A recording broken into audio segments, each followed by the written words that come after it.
Hello and welcome to this first video in topic 5 on sampling distributions. In this video we're just going to set up the ideas and the definitions and the notation that we need to talk about sampling distributions in the rest of the topic.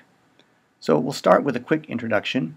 Just recall the difference between a population and a sample that we have talked about before in the course.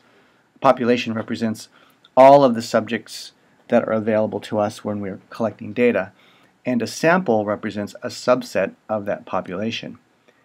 In this video and in this topic, we focus on the relationship between the values of a variable for a sample and its values for the entire population from which the sample was drawn. In other words, if you have a sample from a population, then there's a relationship between the values of a variable for that sample and the values of the variable for the population.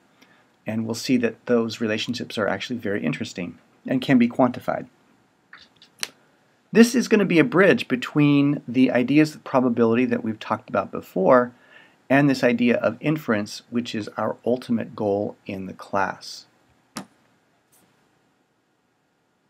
In inference, we'll look at a sample and we'll ask, what does that tell us about the population from which it's drawn? For now, however, we're going to ask the reverse question, which goes something like this. If I know what the population looks like, what can I expect the sample to look like?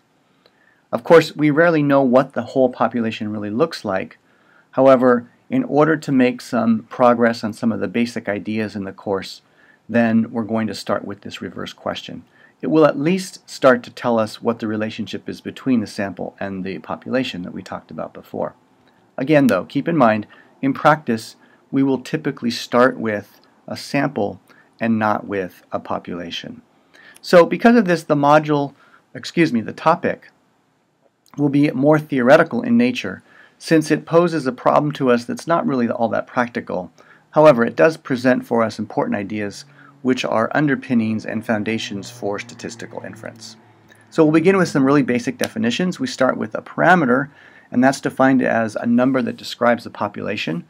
And then a statistic is a number that is computed from the sample. In terms of notation, here's a table that summarizes what we have for notation. So when we're talking about the population or a parameter, we'll denote the proportion for that population to be the letter p, the mean to be the Greek letter mu, and the standard deviation to be the Greek letter sigma. However, when we start talking about the sample or the statistic, the proportion is denoted by p hat. We call this p hat right here. The mean is denoted by x bar, x with a bar over it, and the standard deviation is denoted by the lowercase letter s.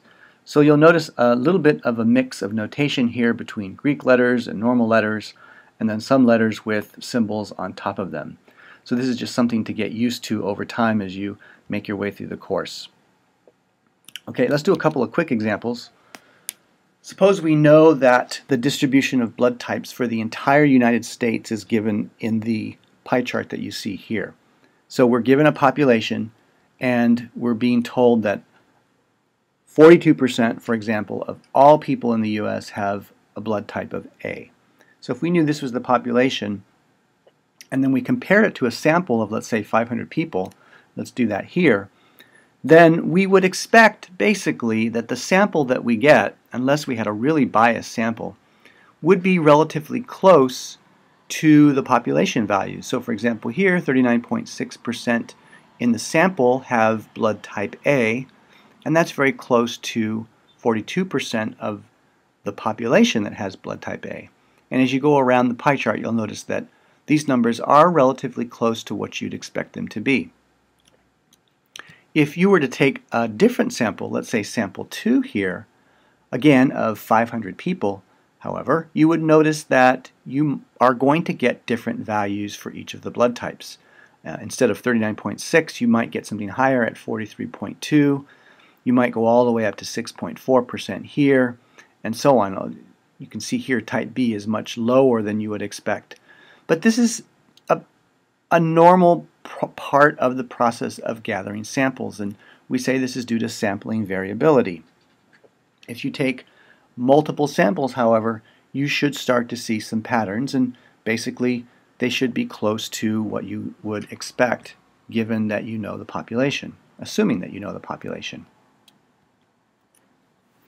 Here's another example. Recall our Motorola example from a previous video where we had a population of manufactured items, several thousand items that were manufactured, and we had deduced that the mean of those items was 10 ounces and the standard deviation was 0.15.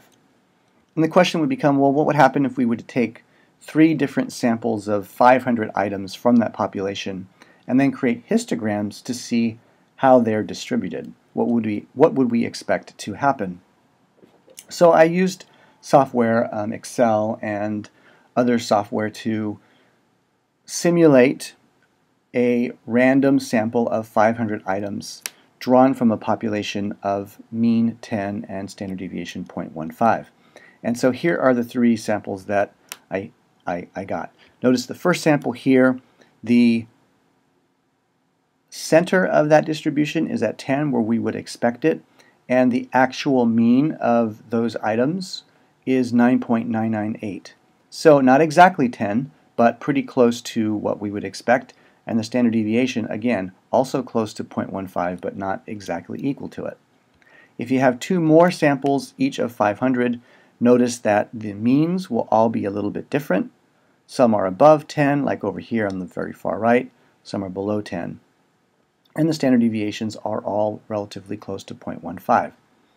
Also notice that the histograms look very close to the normal curve. So here in the red you will see this normal curve here corresponds to a perfectly normal curve with a mean of 10 and a standard deviation of 0.15. So down here below here you have these are your statistics for that sample, and they're very close to the parameters for the population.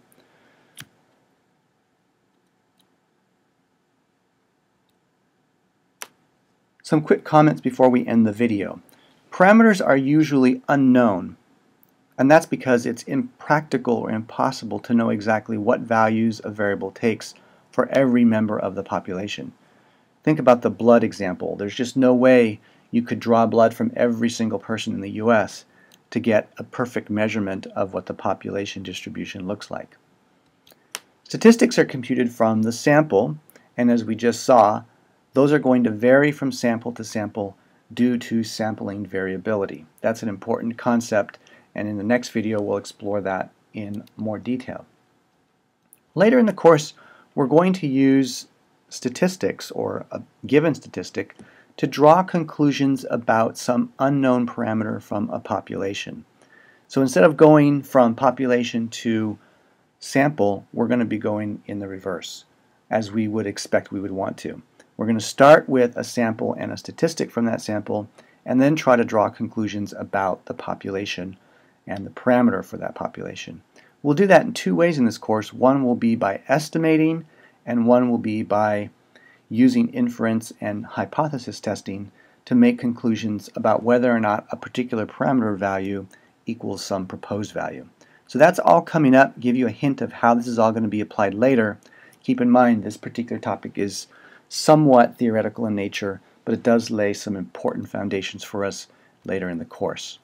So that will wrap it up for this shorter video that introduces some ideas, some definitions, and notation, and hopefully that will give us a good foundation for the next couple of videos.